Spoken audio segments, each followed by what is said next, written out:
1974年9月7日，当时美国总统福特宣布无条件赦免前任的总统尼克森在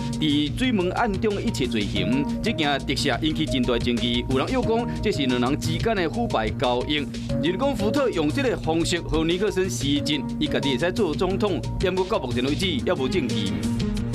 1995年9月7日，出名女作家张爱玲在美国洛杉矶过身，享受74岁。张爱玲在香港出世，因阿嬷是自死的新北大神李鸿章的查某囝。中学时期就被当作是天才。香港大学毕业后，转去上海艺术学第一炉香甲第二炉香出名了后，来这个红玫瑰甲白玫瑰、倾城之恋甲金锁记等作品，建立伊伫中国现代文学的重要地位。